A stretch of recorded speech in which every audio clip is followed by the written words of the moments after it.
Another thing to consider here, Tony, the NFL season is long. It is grueling. No team goes into the postseason 100% healthy. So talk about some of the biggest injuries that the folks at home should keep an eye on when doing their capping and going into that wild card weekend. Let's start right off the bat with those Texans. They've got two big injuries at wideout. With those injuries, they've had Xavier Hutchinson and John Mechie starting at wide receiver. These guys have a combined 24 catches all year long. So that's not an ideal wide receiver 2 situation. Would love to see them get back Robert Woods or Noah Brown. Those two guys are capable. Noah Brown had 2 games this year of 150 plus yards. He'd be huge to get back. Unfortunately, both of those guys didn't practice yesterday. So I'm keeping an eye on the practice reports. As a Texans backer, very much rooting for those guys to be in there because that would be an enormous upgrade at the wide receiver 2 position. And Robert Woods isn't a super prolific wide receiver, but don't sleep on him. He's had some good postseason games. This guy's got a Super Bowl ring, even though he didn't play in the postseason that year.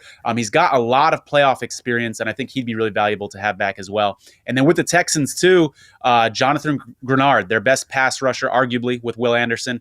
Those two guys, Anderson and Grenard, big upgrade to the Texans if they're playing in this game. Dolphins had 19 guys on their injury report last week. Decimated. They're very banged up. Unbelievable. Couple guys I'm looking for or that you should know about. Van Ginkel and Jerome Baker, both linebackers are out. We talk about how important injuries are in the NFL, but cluster injuries are an even bigger red flag. So a little scary for the Dolphins here having 2 injuries at the same position. Waddle and Mostert didn't play last week in an important game. So that tells you those injuries are pretty legitimate, but they were limited in practice Friday of last week. And so far they're limited in practice as of yesterday. So I'd say they're closer to playing than not, but certainly want to keep an eye on the practice report because the impact of those two guys in that offense is absolutely huge. Xavier Howard didn't practice yesterday. It's looking like he's probably not going to play this week. Outside chance he could, but Dolphins fans aren't super optimistic that he'll be in there. Steelers, TJ Watt's out. 1-10 all time without TJ Watt are the Steelers.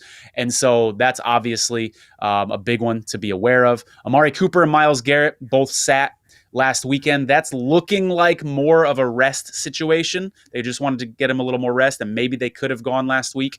But once again, want to keep an eye on the practice reports for them. Gabe Davis, the Bills' deep threat at wide receiver. He's got a PCL injury, so no clue whether he's going to play or not, but that's an important one as well. A.J. Dillon and Christian Watson for the Packers, 2 big pieces of their offense. If Dillon's out, Aaron Jones can carry the load, but Christian Watson really stretches defenses. He's that deep threat on the Packers that loves to take deep chances with and just chuck it up to him.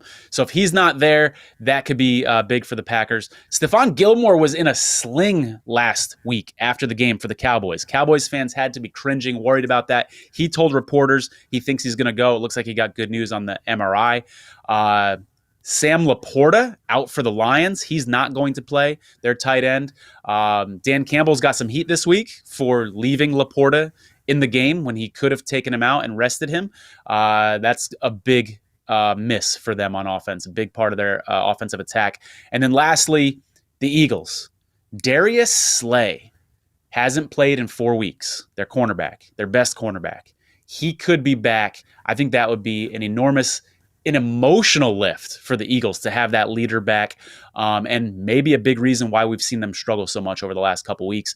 And then lastly, with the Eagles, A.J. Brown and Devonta Smith are banged up. I think they're both going to play, but that's not certain. And then the finger on Jalen Hurts' throwing hand, Mangled. That's not good when your starting quarterback bangs his finger on the throwing hand. So he's obviously going to play. We all know he's going to play, but is he going to be 100%? Certainly worth keeping an eye on. Yeah, definitely. Good list. And some absolutely, great players in that list as well. So we're recording this on a Wednesday morning. So like Tony alluded to, keep your eyes on those practice rosters. See whose names are included and left out and statuses and all of that kind of stuff.